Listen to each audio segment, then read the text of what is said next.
श्री स्वामी समर्थ. रथसप्तमी हा सण माघ महिन्यातील शुक्ल पक्षातील सप्तमी तिथीला श्रद्धा, भक्ती आणि मंगल भावनेने साजरा केला जातो.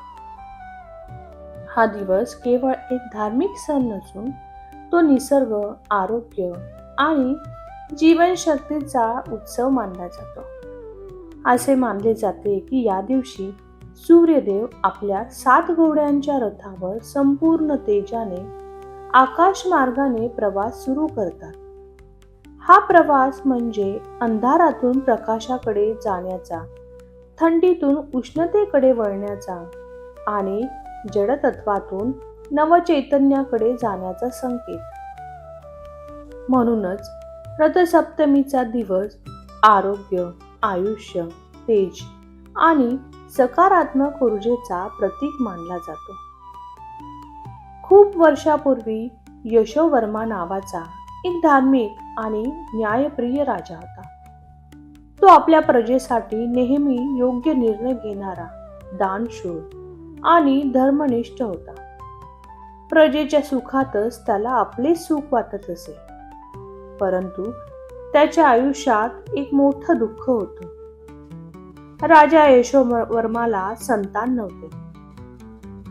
अनेक वर्षे त्याने यज्ञ केले, दान दिले, तपश्चर्या केली, देवदेवतांची उपासना केली, तरीही त्याच्या मनाला समाधान मिळत नव्हते. राजवाडा ऐश्वर्याने भरलेला असला तरी त्याचे हृदय रिकामे होते. एके दिवशी राजा एका महान ऋषींच्या आश्रमात गेला. आपले दुःख मोकळ्या मनाने मांडत तो म्हणाला, हे ऋषीवर्य, सर्व काही असूनही माझे जीवन अपूर्ण वाटते. तेव्हा ऋषींनी डोळे मिटून ध्यान केले आणि राजाला सांगितले, राजा, पूर्वजन्मात तुझ्याकडून सूर्यदेवांचा अपमान झाला होता. त्याच कर्माचे हे फळ तू भोगत आहेस. परंतु चिंता करू नकोस. माघ महिन्यातील शुक्ल पक्षातील सप्तमी तिथीला म्हणजेच रथसप्तमीच्या दिवशी विधीपूर्वक सूर्यपूजा कर. श्रद्धेने केलेली सूर्य उपासना तुझे दुःख नक्की दूर करेल. ऋषींनी सांगितल्याप्रमाणे रथसप्तमीचा पवित्र दिवस उजाडला. राजाने नियमपूर्वक सूर्योदयापूर्वी स्नान केले, मन शांत केले आणि सूर्यदेवांच्या दिशेने उभा राहिला. तांब्याच्या एका पात्रातून त्याने सूर्यदेवांना अर्घ्य अर्पण केले आणि भक्तिभावाने जप केला. ओम सूर्याय नमः, ओम सूर्याय नमः. श्रद्धा, संयम आणि भक्तीने केलेली ही पूजा व्यर्थ ठरली नाही. काही दिवस उलटताच राजा यशोवर्माच्या आयुष्यात आनंदाचे दिवस आले. त्याला पुत्रप्राप्ती झाली. राजवाड्यात आनंद, समाधान आणि उत्सव नांदू लागले. राज्य समृद्ध झाले.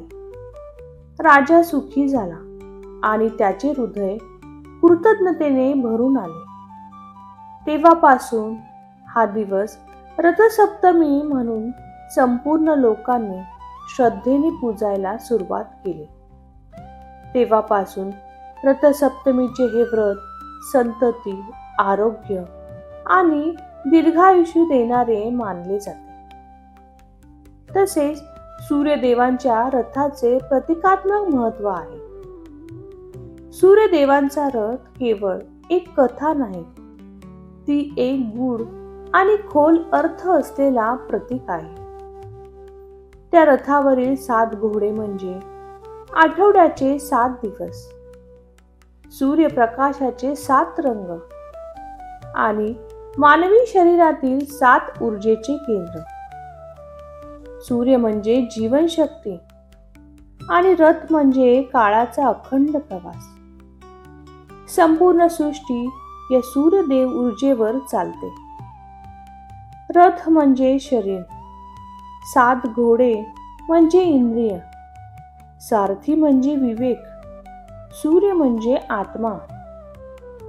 ज्यांच्या जीवनात विवेकांचा सारथी आणि इंद्रियांचा योग्य मार्गाने चालवतो त्याचे जीवन तेजस्वी होते.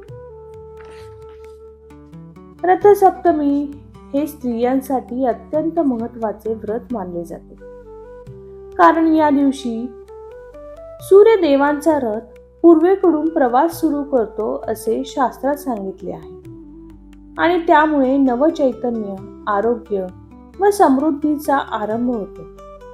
या दिवशी स्त्रियांनी श्रद्धेने हे व्रत केल्यास पतीचे आयुष्य दीर्घ होते, कुटुंबावर आरोग्य व सुख समृद्धी नांदते आणि गृहस्थीमध्ये आनंद टिकून राहतो.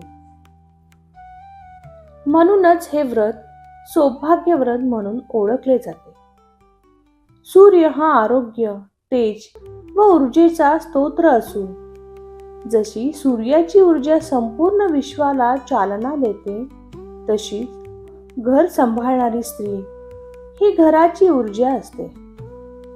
रथसप्तमीच्या दिवशी सूर्यपूजन करून स्त्रिया स्वतःसाठी तसेच संपूर्ण कुटुंबासाठी आरोग्य, शारीरिक बळ आणि मानसिक स्थैर्याची प्रार्थना करतात. सूर्याला विश्वाचा पिता मानले जाते, तर स्त्रीला जीवन देणारी माता. त्यामुळे या दिवशी स्त्रीने केलेले व्रत म्हणजे पितृशक्ती असलेल्या सूर्यदेव आणि मातृशक्ती असलेल्या स्त्री यांच्यातील दिव्य संतुलनाचे प्रतीक ठरते.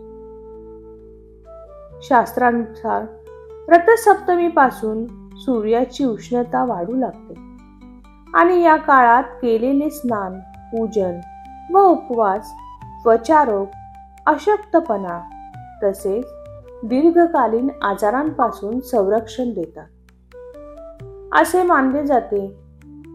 प्राचीन काळापासून स्त्रियाच कुटुंबातील धार्मिक व सांस्कृतिक परंपरा जपण्याचे कार्य करत आल्यापासून रथसप्तमीचे व्रत, कथा, वाण आणि रांगोळी यामधून त्यांची संस्कृती जपणारी भूमिका प्रकर्षाने दिसून येते. म्हणूनच रथसप्तमी हा केवळ एक सण नसून तो स्त्रीच्या सौभाग्य, आरोग्य, सहनशीलता आणि अंतर्गत शक्तीचे प्रतीक मानले जाते. अशी ही पवित्र रथसप्तमी जी कोणी स्त्री श्रद्धेने हे व्रत करते, तिच्या कुटुंबावर सूर्यदेवाची कृपा सदैव राहते. आरोग्य, सौभाग्य आणि समाधान तिच्या आयुष्यात नांदते. सूर्यनारायण आपल्यावर सदैव कृपादृष्टी ठेवो आणि आपल्या घरात सुख, शांती व समृद्धी नांदो, हीच ईश्वरचरणी प्रार्थना. तुम्हाला माहिती आवडली असेल तर चॅनेलला लाईक, शेअर आणि सबस्क्राईब करा. अशीच नवनवीन माहिती तुमच्यापर्यंत पोहोचवण्याचं कार्य करेन. श्री स्वामी समर्थ.